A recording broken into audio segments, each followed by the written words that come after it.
Well, Heartland Business and Event Center, nestled in downtown Jesup, Iowa. All right. Welcome to the Bohemian Network alongside producer Blake Tempus, co-host Dale Rueber. I'm Jim Gillespie, and this is the news for April 19th, 2026. Any damage to your house from the hail? I didn't see any damage. I looked at my solar panels right away, but I didn't see anything at all. So it was, marble size. I don't know if nickel size, a couple little bigger ones. But the second, we had 2 rounds go through, but I didn't see any damage. But my daughter-in-law works in Waterloo, and she got quite a bit of damage on her car. Did you see that one car? I think it was in Waterloo where the sunroof. They got so much hail on the sunroof, it just kind of stretched down. Oh, like wow. that, what do you call that kind of glass they put in windows? Safety glass. Yeah. And it just stretched out. It was almost down to the seat. You could see so I did not realize it could do that. But so there's a lot of damage around. And you figure, we have enough insurance problems. Yeah. You think about, we were just talking earlier about like car dealerships and this sort of thing, how much, it could be millions of dollars in damage in cars across the state and that sort of thing. So those hailstorms are really bad. They are. A sponsor who's been with us since the birth of the Steve Brown Art Center is Derek Repair, located in Jesup, Iowa. Speaking of cars, contact Derek Marty for your car repair needs. I don't know if he does windshields and dings. I was talking to a car dealership today, actually, and they said that their guys don't do like hail repair and windshield repair. They bring people in to do it. No, I've seen where there's a hailstorm go through, and then these little things just pop up out of nowhere. Hail damage repair, and there'll be 5, 6, 7 of them in a small town area doing all that sort of thing. So they I don't know if they follow the storms or whatever, but just sort of like they just pop up out of the ground and are advertising that they will take care of those dents for you. So I know the guy, he got dents. He got a check to fix the dents. Well, he just kept the checks. He said, I can live with those dents. Yeah. And that's why our insurance is so high. Because insurance is sky high as keep going up, and this will be just adding to it, So it will. I'm going to let you insure my car from now on. Thank you. Anything goes wrong, you can pay me. It'd be a real high deductible, about $20,000. Yeah, well, the car's not worth $20,000. It might be. Still, I don't know. Also, check out the podcast, What's Up, with our friend Bubba Seaman. I'm having breakfast with Bubba and Sarah this weekend. On the podcast, they talk about everything with everyone. Nothing is off the table, discussing real life with real people. The good and the bad, the highs and the lows, everything is funny in between. It's interesting yet entertaining podcast with real people talking about what is up. Mm-hmm. I've got to ask, Dale, Melanie. Not Melanie. Is it Melanie? Melena. She came out and just talked to the press. I've never seen a first lady do that. Yeah. And she's not comfortable speaking English. Yeah. And she's been here a while. Yeah. Why'd she do that? She did that because I heard this on another program, but there's a woman, and she was a 17-year-old model from India. She hooked up with this guy from India, and he brought her to the States, and they never married her. They had a child together. And they were good friends in that whole Epstein group. And she is saying that she went through she and her husband, it wasn't her husband, they broke up. And so the kid, like 15, 16, they had a nasty custody fight over this kid. And this man is working in the Trump administration. He got a nice job as ambassador from Grenada or someplace to the United Nations. Uh-huh. And so the lady then was picked up by ICE and thrown in jail for 3 months without anything happening until she finally got out. Well, that ticked her off, and so she has sent some messages out that she has the dirt, and Melania never did anything for her, and so now that's going to be coming out. So we just have to wait and see. So that was on public radio this morning. That lady's supposed to be on CNN with the next few days. Oh, is that right? Okay. Yeah, I've heard that. And I cannot pronounce her name. I don't remember what it was. It wasn't like Susie or anything. But so they thought on the radio, her thought was that this was like a preemptive. She knew this was coming out. And so they did that before, because the lady who was being interviewed is an author, and she has written about this whole thing for more than 20 years. And for like Vanity Fair magazine, this sort of thing, and we wrote a book. She's quite well respected, I guess, in journalism circles. And so she said there's a lot more going to be coming out. So we'll have to wait and see. But this whole thing that her coming out and talking like that was just trying to get ahead of the thing and deny everything before anything came out. And so, because it was kind of strange. As far as I know, her name had never come up in any conversation, but yet she's out there denying any involvement with the whole thing. And so it did look a little different. Well, and I do feel sorry for anyone who has to get into complicated situations and not able to speak the language real well, because it just makes it so much harder for them. So I feel sorry for the girl. She should have had somebody help her more. Yeah. But so I don't know. If you look at and all the research I've done and everybody I've heard, the president's wife, and we need to talk about that, but the president's wife doesn't have a close confidant. She doesn't. This one, yeah. Yeah. Okay. Yeah. It is a strange thing. Yeah. Now, here's the other question I have for you. If the Supreme Court says the birthright citizenship is illegal, does the First Lady have to leave? Well, she's married to an American. All right. Oh, yeah. Yeah, and and it's not her, and her child was born in America. So I don't think that applies to her or not. Marco Rubio, the came from Cuba. Right? Well, his mom and dad. Yeah, but he was born in the United States. Yeah. So, is he Cuban or is he American? Yeah. Well, there's lots of things. How about the little babies that are left at the fire station? Like the mother is not able to care for the baby. You have this law now where you can just drop off a child rather than killing it. You know what I'm talking about? Yep. And so you do not know who the mother or the father is of this baby. Is that baby an American citizen? Because it has no background. Yeah. If you were in California and your house was burned and you lost everything, all your papers, can you prove that you're an American? Should you have to? Have you done the DNA test, spit in the cup, and send it away? No, I haven't. No, I haven't either. Yeah, and they use that. They keep that sample. The government. See, I sound like a conspiracy guy now, but somehow or other, they want this bank, like they have fingerprints. I'm in the fingerprint bank, I'm sure, because I was in the military. But if they want this DNA bank that they can go into, and if they have yours, they can narrow that down to like your third cousin. Yeah. It's all lined up. That's how they catch some of these criminals and everything. And is that what we want science to be able to do? See, that's how they got Osama bin Laden. Yeah. Well, okay. Yeah. Tracing that down. Yeah. Because I know when they got him, they wanted a sample, didn't they? Yeah. Yeah. From his body. Yeah. Yeah. So, so I don't know. To me, if you read the Constitution, it says to me, if you're born in the United States, you are an American citizen. And I know that there are people that come here on vacation just to have a baby during that time, so the baby has dual citizenship. I know that happens, but I think it's got to be a very small. Plus, we need population anyway. So, what amendment does it say that in the Constitution, Bill?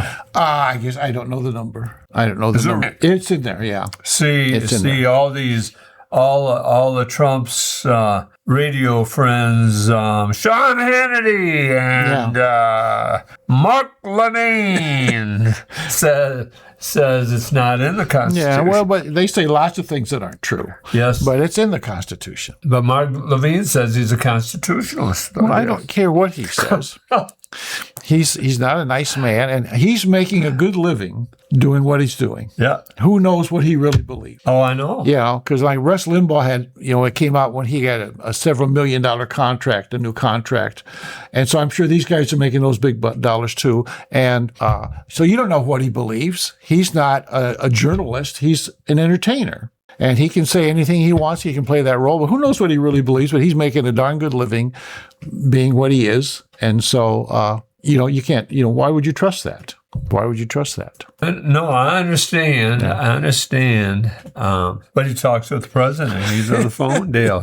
Yeah, well, he's close friends with the president. Birds of a feather flock together. You ever heard that? I've heard that. Yeah. So. All right, next question. Okay. Hey, the Pope Leo, by the way, is soft on crime. At least that's what the president says. Yeah. I don't believe that, by the way. Yeah. Okay. But, I think you've never had a president go after the Pope like that, is saying bad things about the Pope because the Pope said something like the Pope is praying for peace or wants peace and not war. Well, I think every Pope that we know about in the last 200 years anyway has wanted peace and not war. And so why Trump would get all riled up about that. But you remember, well, you may not remember, when John Kennedy was running for president in 59 and 60, there was a big thing because he would be the first Catholic president. And the thing was that he would be taking his orders from the Vatican, and he had to make a major speech where he said, no, he would not do that. And so that was always the big thing. But today there was an article where one of the dioceses in Iowa, they're cutting all kinds of churches because they don't have enough priests, and their percentage of people who attend Mass is down like 40-some%, which I was amazed. I thought, because usually Catholics, you're Catholic and you're Catholic forever, but so the church could be in real trouble. Have real problems coming up, and so I don't know if the Pope has the authority he once had, because he had, I'm sure they still have millions, maybe billions of followers. 1.7 billion Catholics in the world. So that's a lot of voters to get mad at you. So I don't know. But go ahead. It started in Ireland. The first year we went to Ireland would have been 1994. And whenever we took a team to Ireland, we would go to Mass. Mm-hmm. One of the Irish coaches told me, whatever you do, go to church, you'll get fans. If you ever anywhere in the world. Sure, yeah. Go to church. And we went in, met the priest. The priest came to our first game. Mm-hmm. But that year we went, there were Mass on Saturday night. There was a Celtic Mass on Sunday morning. And there were 5 other Masses on Sunday morning as well. So 7 Masses. The last time we went, there was a Saturday night Mass, 5:15 or thereabout, and then there was a Sunday morning Mass. There were 15 people in church. 9 of them were us. Yeah. And people are, and it's not just Catholic Church, Dale. People are running away from religion. Yeah, well, we had those numbers that one program we did. All of them were down. Yeah. And so this article, and I don't know if it's Des Moines churches or Waterloo churches, but like the one church had 2 Masses in English and 1 in Spanish. And the other church had one, I think, in Bosnia, so they were reaching out. So they had Mass in different languages according to the population that they were serving at that time. And so they're reaching out, but until they allow priests to marry or women to become priests, they're going to have trouble, I think. They are. I always thought in the Catholic, if the women would just say, okay, we're not doing anything with this church until we get this, and this.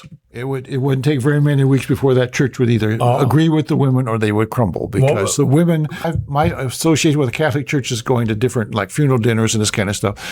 Or I get to a few services, and the women do a lot of work in the Catholic Church. I think they keep it going. So, well, you look at Dale, and Iowa's a majority Catholic state, and you have a religion that is against abortion, and they got the president elected in Iowa. Mm-hmm. You can't attack your people like that. Yeah, I know. It's going to cost you. Yeah, it has to. So, and it's only, a few months away for this big election in November. And so, I don't know. There's nobody in that White House that will say, maybe you ought to call down on this and not say anything. Sometimes the best thing to do is say nothing. Yeah. But he doesn't take advice. That's my opinion of him. It looks like there's nobody that can advise him that he will listen to that these things are hurting you. Yeah. And so politically they are hurting him. And so it is. You don't always have to say everything that you think. We have a little competition for our friend Mason Fox. I got a note from Andy Martin Boniface, and she's got, of course I can't find it when I had it. That's like JD trying to find the president on his phone the other day. Did you see that clip? Yeah.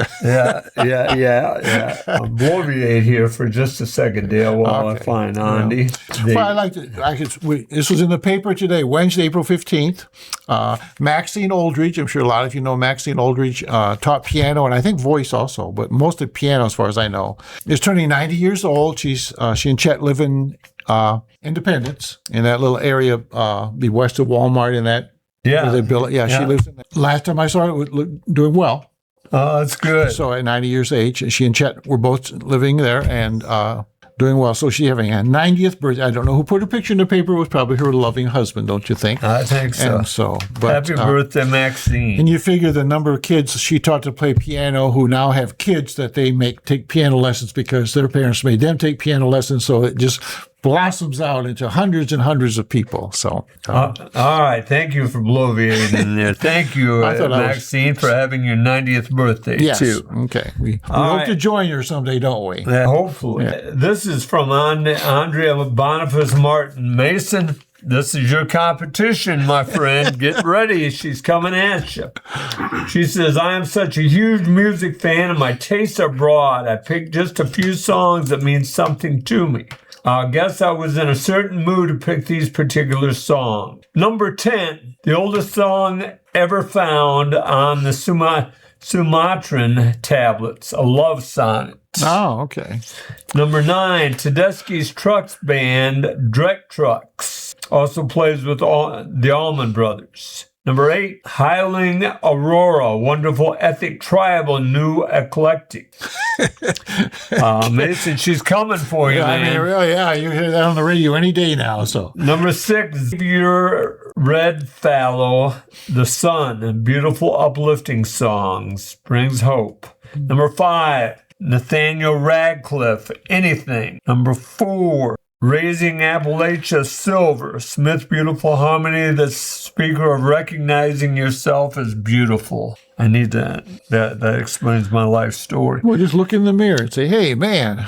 Number 3, who could look better than this? Okay. Van Morrison, Into the Musty, theme song of love. Cannot love this song enough. Number 2, Otis Redding, Sitting on the Dock of the Bay. Finally, yes, I love that song. Love this song as long as I remember. I bet she threw that in just for us so we would know one of them. It makes me feel comforted and yet at home, safe yet free. Yeah. And number 1, Anything but John Prine. He passed away early in COVID, April 2020. Okay. Rest in peace, John Prine. Okay. I think she said that for me. Bless her heart. Yeah. Thanks, Andy. Yes, thank you. We'll have to get a playlist, put those together, and listen to those. Yeah. Mason, there's your challenge, my friend. This is Steve Brown Arts Center Podcast Network. We'll be right back. Okay. This is Steve Brown Arts Center Podcast Network. We're back for the second half of our 3-half show. And it's time for Dale's segment here. The greatest stories never told. Interesting. Yes. Dale, the greatest. So who's the first president of the United States? I used to know this. I don't remember. Okay. All right.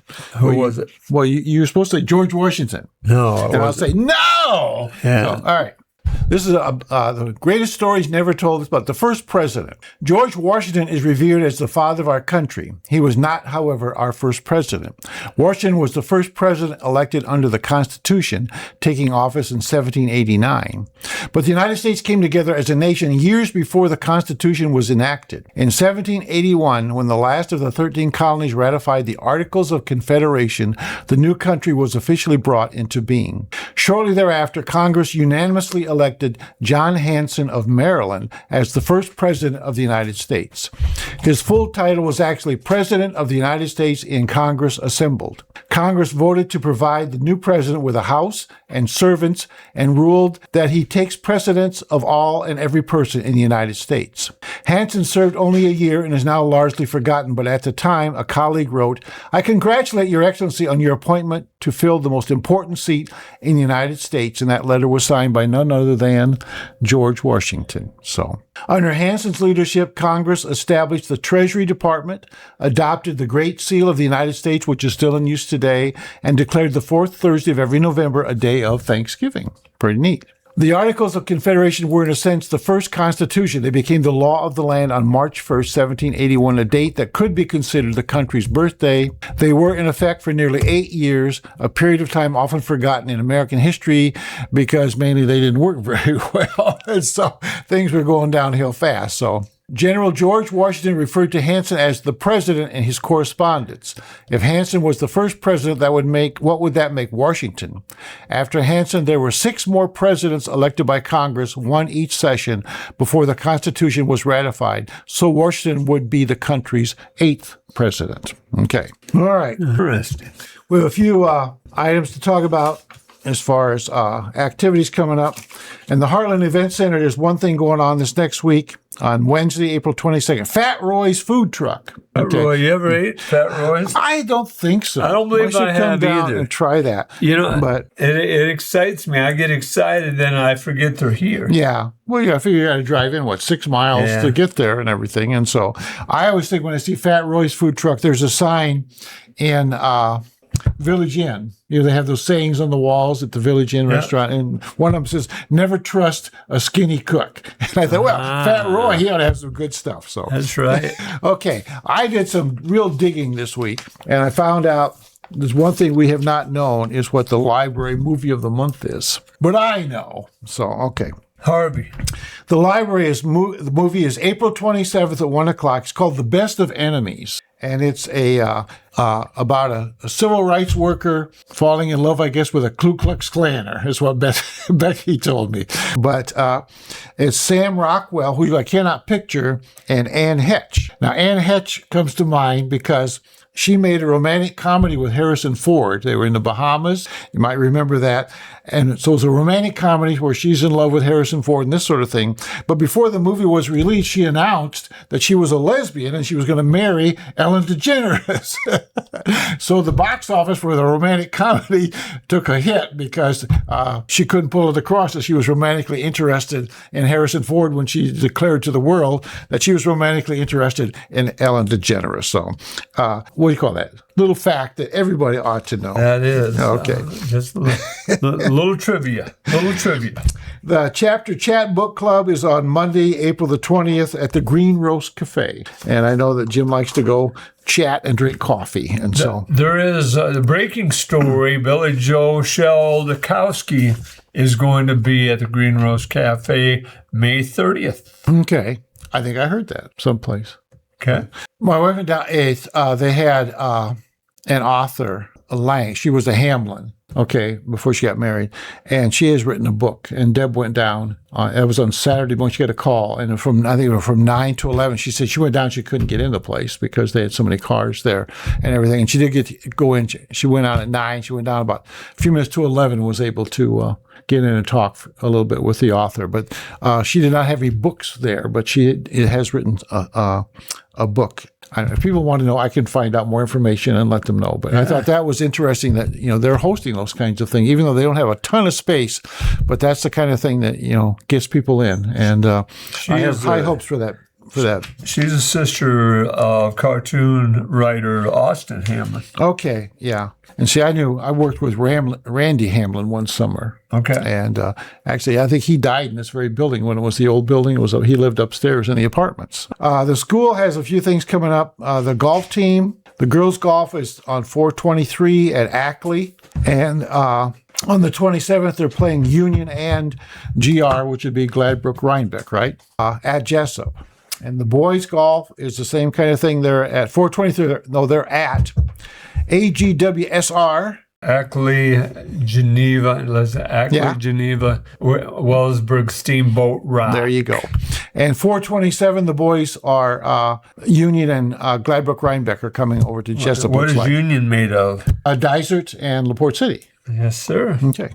Track season gets going really great towards the end of April and early in May. And on the 21st, the girls are at Tipton. And then there's the Drake Relays, which are the 23rd, 24th, and 25th. But they also have on the schedule that they're at Grundy Center. So I'm assuming that the whole team goes to the Drake Relays. Does that make sense? No, yeah. You got to qualify. Yeah, okay. Yeah. So the Drake Relays are going on, and also they're at, some of the girls are at Grundy Center. Then the boys are the same thing. The 23rd, 24th, and 25th at Drake Relays, and they're also on the 23rd at Denver. So they're running there. So running out of schedule, it only goes like 5:11. Well, I guess 5:21 is boys state and girls state. So got another month or so into May. I love a warm night in a track meet. Yeah, but I hate a cold, rainy night God, in a track. I do oh, too. Man. That's what drove me out of track. That's about as cold as you can get. Yeah. Also, I saw this sign, Brown Shoe, the FFA, I think, did this last year also, where they sold mattresses, didn't they? They did. Yeah, okay. Well, this year, Brown Shoe Fit Company, which is a well-known company, they were an old one. We used to buy our little kids' shoes over there. I like Brown shoes. I buy my shoes now. There's one in Cedar Falls and one in Ankeny, and I've patronized both of those to get shoes. But the Jesup FFA Friends and Supporters on Saturday, May the 2nd, from 10 to 4, they're having a shoe sale in the South Gym, and this is a fundraiser for FFA. And they will have athletic shoes, casual shoes, dress shoes, and more. And so here's the sign. You can see it for Harlan that this is available. If you want more information about it, you could call the school and talk to Margie in the superintendent's office. She's always real pleasant to talk to. She is. Yeah. Margie's awful kind to us. Yeah. And I was gonna the city. I was gonna shout out a little bit. If you drive by the Veterans Park, it's not finished yet at all, but they have the lights on, the monuments. It looks really, really nice. Have you been by there at night and seen that? Mm-hmm. It looks really, really nice, and I'm anxious now, more and more anxious to see it Are your bricks down yet?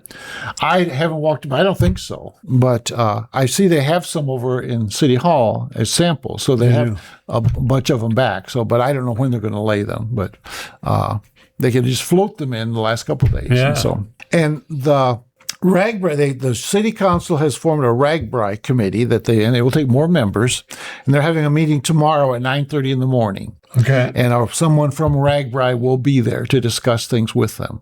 And so, and they are coming in from the south on Jesup Road, and so that was correct that we talked about last week. But if you're you see, that's too late. It's already passed. So I'll tell you next week, I'm going to try to go down and just listen. I'm not going to be here during RAGBRAI week, but I thought I'd go down and listen so I could report, see Thank you. How things are going. What is it? That is the 20. They're here the 26th, correct, of July. I looked it up for sure, but that sounds right. That's Thursday the 26th. Yeah, it's on a Thursday. I know that. Yeah. And so that's coming up.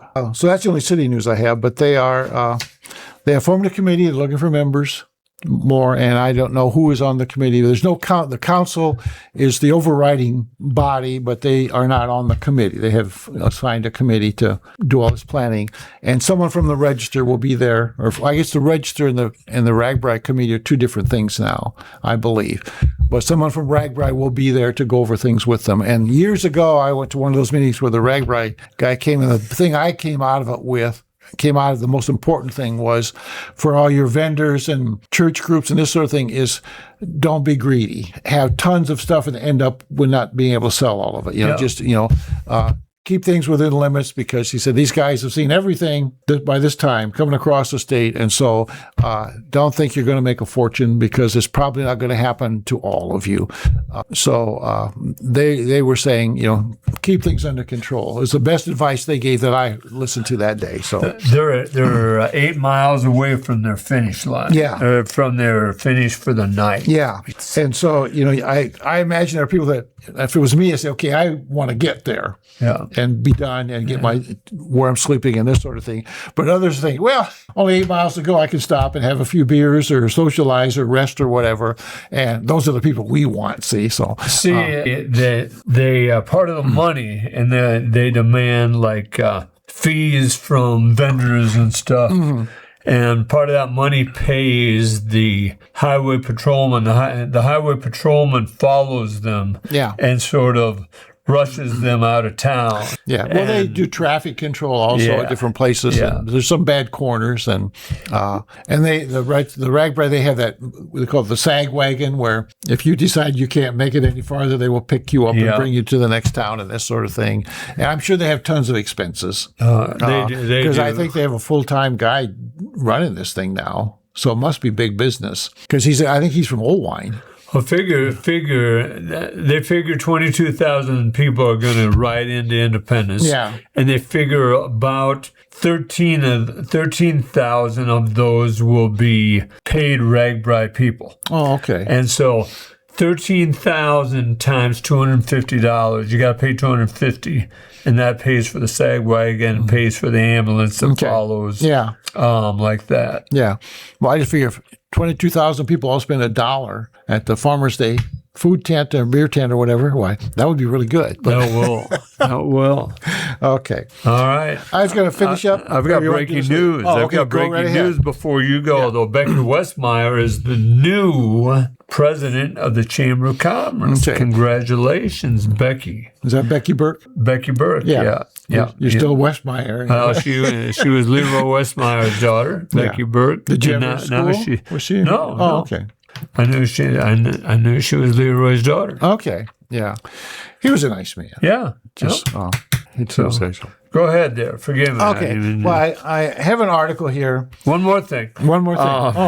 Sorry. That's all right. Keep an eye out for the Wandering Table. The Wandering Table is somewhere in Buchanan County. Please look for it.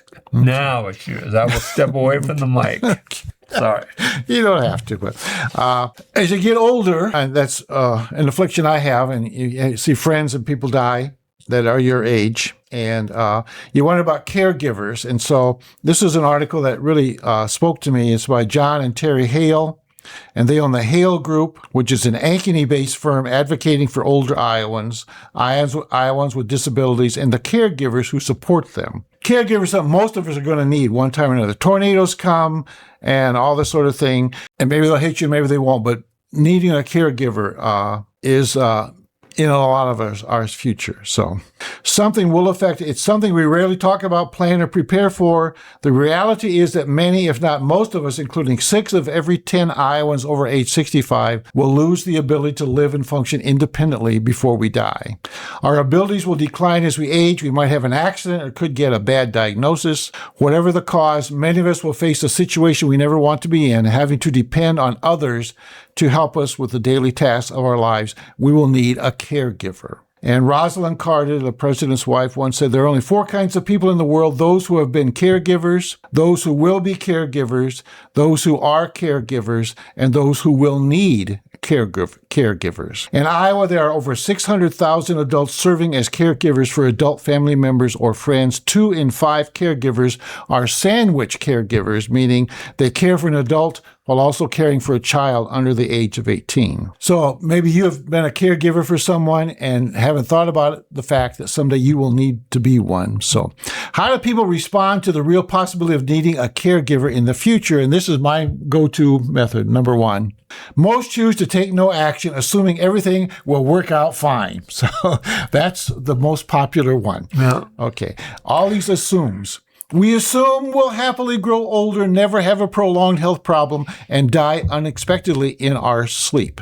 And that probably won't happen. If that has happened, we assume our family or friends will want and be able to assist us. They might not be, particularly if they are far away or are dealing with their own challenges. If friends and family aren't available, we assume there will be plenty of well-trained paid caregivers available to help us in our home whenever needed. And that's often not the case, particularly in rural Iowa. And we assume that services needed will be relatively inexpensive. That's not true. And that Medicare will pay for the cost. And no, it won't. So making these assumptions is a big mistake. And so I was thinking about my life and people that I have known. Anyway, find my notebook. I'll be in business here. I see I put that on there. As you look there, the caregivers are one of my number 1 reasons why I truly believe in universal basic income. Mm-hmm. You know, those people that give their time to their loved ones that would supplement their pay, and that would be a pay. Yeah. So I really believe universal basic income is a route for caregivers. Yeah. Forgive me. Okay, that's all right. I was thinking about people in my life, and it's probably not all of them, but you think about when you have that first baby, especially as a man, and I had never changed a diaper or messed with poopy pants or anything like that, and then you have children, and you have to do it because it doesn't get done if you don't do it sometimes. Yep. And so you never think the fact, well, you may be doing those same kind of things for your father in years ahead. And that did happen to us where my dad had a stroke. And after the hospital, he stayed with us for several weeks. And I had to help him with the bathroom stuff and with bathing and this sort of thing. And so you don't think you do that with your father. And I remember talking with kids at school about, well, would you do this for your parents? Would you change a poopy diaper? And none of them were willing to say that, yeah, that's something that they would do. But I said, well, if you don't do it, it doesn't get done. What are you going to do? Yeah. So you have these decisions you have to make, and there's no getting out of it. You've got to make a decision. Either they sit there in their diaper all day, or you help change it. Either do it, But I was saying, like, Deb's mother was named Virginia, was not feeling well, so her two daughters came and stayed with her, and the older daughter had to leave, and Deb was there. And she said she wasn't feeling very well at night, so she went to bed, and she never woke up. And so I had a friend named Vita, and was an older lady, and when towards the end, there were three ladies, and Deb was one of them, that took turns taking care of her. They'd stayed with her, and she just basically died in her sleep. A good friend of mine, I won't say her name, but a good friend of mine just here in Jesup, she and her husband were watching TV. They fell asleep. They woke up and went to bed. And when he woke up the next morning, she was in bed beside him, and she was dead. And so my brother John was in hospice, and he had cancer bed. He was in hospice, but they had him on drugs, and he was laying in the bed, and we're sitting there, and it was nice because she had 4 daughters, and one of them had been like a hospice nurse, and so the people there at hospice let her pretty well handle things, and he would, had that soft little snore, and then all at once we noticed that it was quiet, and he was gone, just very peaceful. And the same with Deb's sister, where they moved to Kansas City, and her kids and her husband, she was in bed, and she never got out of bed for the most part, except to go to the doctors and this sort of thing. And they took care of her until she died, just rather peacefully, nothing traumatic. And so it does happen where you die peacefully in your sleep. But you think, we got lots of nursing homes full of people that are in pain or can't care for themselves, but they're still alive. Their brains are active, but their body isn't, or their body's active and their brain isn't. And so we all need a plan of some kind, or need to figure out what the heck are we going to do, because we don't know when this is going to happen to us. So we need to have a conversation. And I will admit that we have not had this conversation with our kids. Our kids don't live in Jesup, and so it would be a real pain for them if, we required a caregiver for both of us and this sort of thing. So I have no idea how to handle that. But that's probably why we haven't done anything. But it's a very, very serious decision you need to make, and it's good to talk about it. Otherwise, usually if you're incapacitated, you just leave your body to the fates. Whatever happens, happens. You have no control over it. And I know you're not as old as I am, but have you given a thought to if you had a stroke or something out there in Littleton? And it is I'm like you, I don't have anything ready. You see those lifelines advertised. Yeah. I've entertained that thought. Yeah. Mom had that lifeline and used that quite a bit. Sure. It was good for her. I took care of Mom with the help of a lady coming in the morning when I was going to school, when I was teaching school. Mm-hmm. You're fortunate, Dale. You've got 3 wonderful children and a number of grandchildren, and I really believe that children take care of their parents when they get in that situation out of guilt, not because they want to. Yeah. Well, and if they can too, Yeah. And again, I think they're at a point where, okay, if we don't do it, who's going to do it? Yeah. Yeah. And that's the struggle, I think. Oh yeah. Yeah. And I know I have kids they have seen nursing homes through their work and everything, and they are dead set again. They say, that care you don't get the care you need there.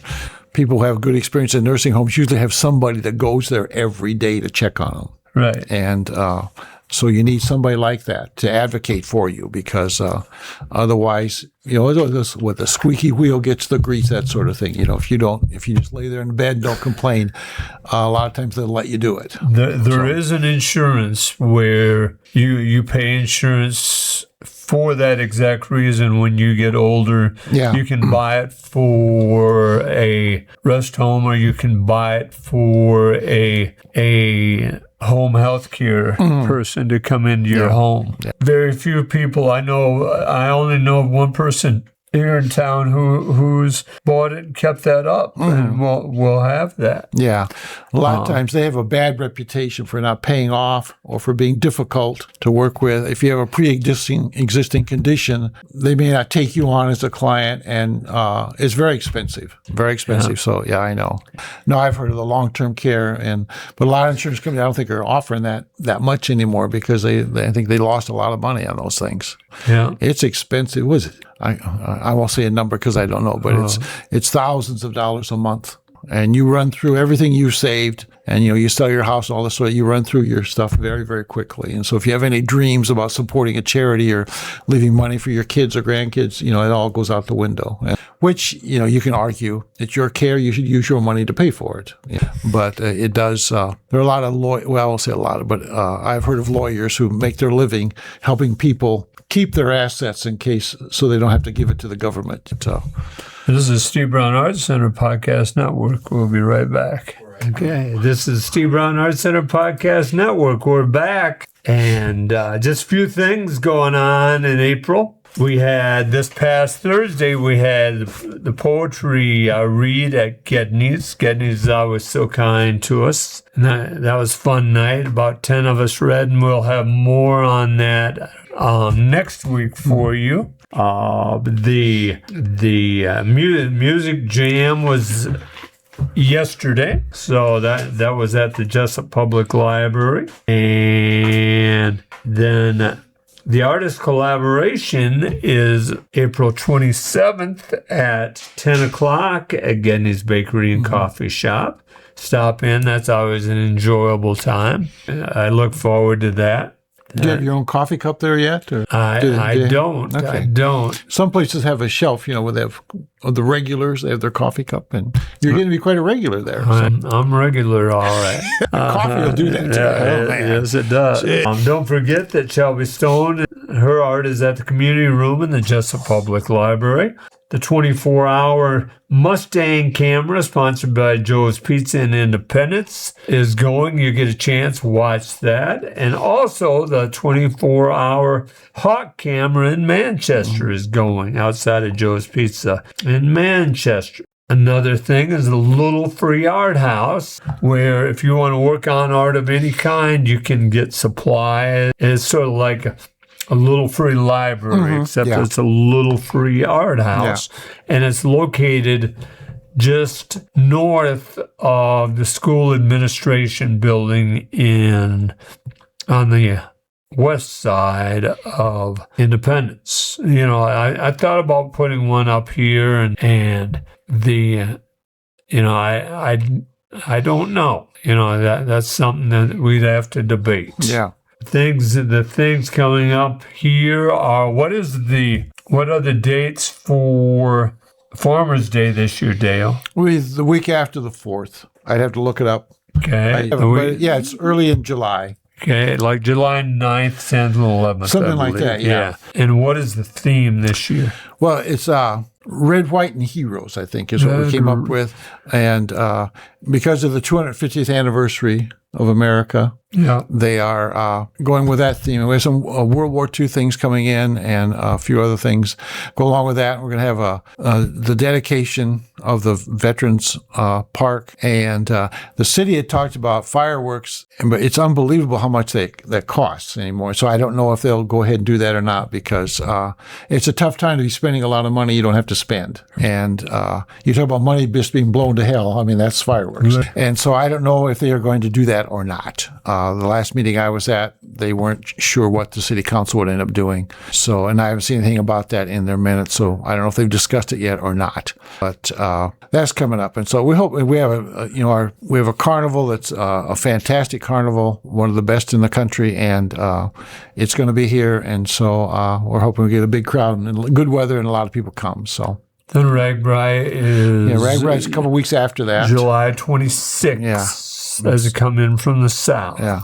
I have a poem. Dale, I know you are a hippie from the 60s. You spoke earlier about your love for Sitting on the Dock of the Bay by Otis, and you like every time Mason mentions some of that 60 hippie stuff, you get excited. Yeah, well, I don't feel, because, I missed this, because in the first half of the 60s, I was in high school. Right. In the second half, I was in the Marine Corps. And so I really missed, I didn't have time to hang out on the corner and with my beaded jacket or whatever and look at the girls in the mini skirts. I missed all that. You didn't have your iPod in Vietnam? No, we had to write letters. Can you believe that? They made you write letters. Well, they didn't make you write letters, but if you wanted to communicate with somebody, you had to write a letter. So how many letters would you write a day? Oh, I can't say a day, but I wrote to a girl, and I wrote to my aunt. Okay. And regularly, and then I wrote to my father occasionally. So that was about it. And how often would you receive a letter?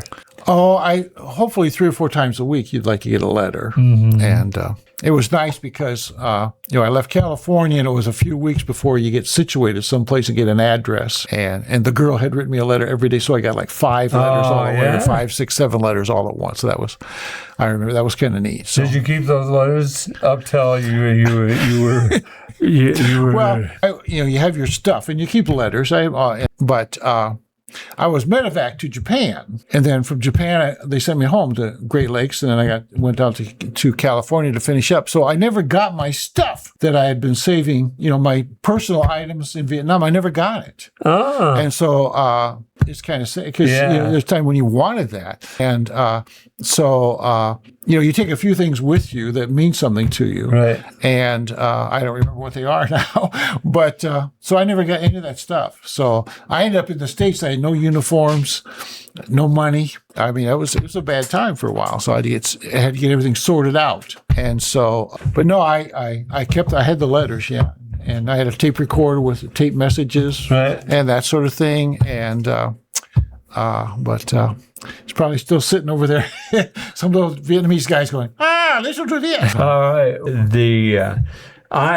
The reason I asked you about your music is I am the product of a couple of Goat Rope listeners. Mom and Dad were Grand Ole Opry fans. Okay. I mean, every Saturday night we had to watch the Grand Ole Opry. Lawrence Welk people or just Ole Opry? Mom liked Lawrence Welk. Mom was a dancer.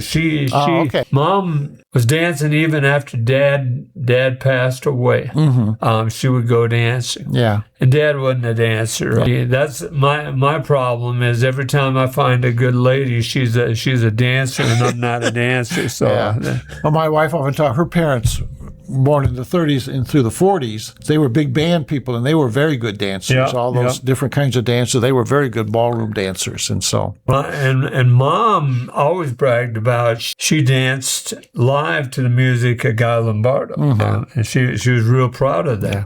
Now, when people ask me if I danced, I say, well, I do the Hazelton Shuffle, and what that is slow dancing, hold them close. See. So did you dance at both your daughter's weddings? I think so, but I don't remember. But I think I did. If they asked me to dance, I danced. Yes, but I don't remember. The father-daughter dance. Heather was married outside, so I don't think she had a father-daughter dance. Okay. And the band was her husband's band, and so they played music, for the reception. Yeah. And it wasn't. Their band was called the Mutual Kumquat, so you can imagine they didn't play a lot of dance that I could dance to. But I know Joyce I did. Yeah, I'm pretty sure. Yeah. And Krista's I danced with. Yeah, I remember dancing at Krista's wedding. Right. Yeah. All right. But I didn't dance at my wedding, though. So, like I say, Mom and Dad were a couple of Goat Rope fans, and they love country western. We spoke on here about Mom went to Charlie Pride like 2 or 3 years in a row in the Hippodrome in Waterloo. Jimmy Dickens came to Cresco. Little Jimmy Dickens. And he was little. He was a small man. You know your chewing gum, right? The chewing gum song? That Little Jimmy Dickens? I can't remember that. Does your chewing gum lose its flavor on the bedpost overnight? I think that was him. Okay. All right. Okay. But he had lifts on his boots about that big, too, besides. Yeah, because he was little, wasn't he? Yeah. He was a short man. Yeah.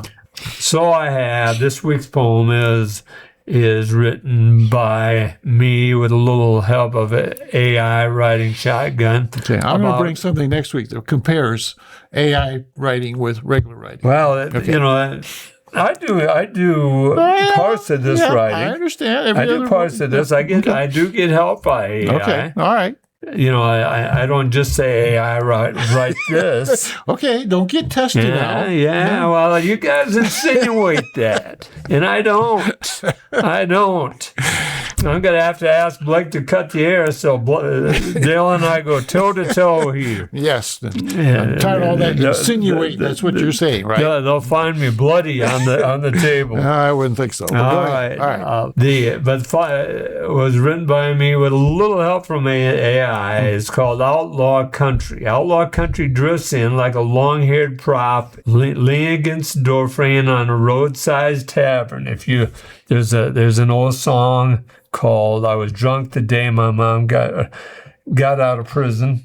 Okay. And I went to pick her up in the rain. I don't know that song. But before I got to the depot in my pickup truck, I got run over by a danged old train. So all of those things have country in it. I did not realize that. So all right. It smells of cedar smoke, cheap whiskey, and a kind of freedom you only learn after breaking a rule you were never sure you believed in. The guitars come first, low growling things like they've been sleeping and finally woke up hungry. Then the voices rise, weather-scarred, non-repentant, singing about highways that don't forgive and women's who do.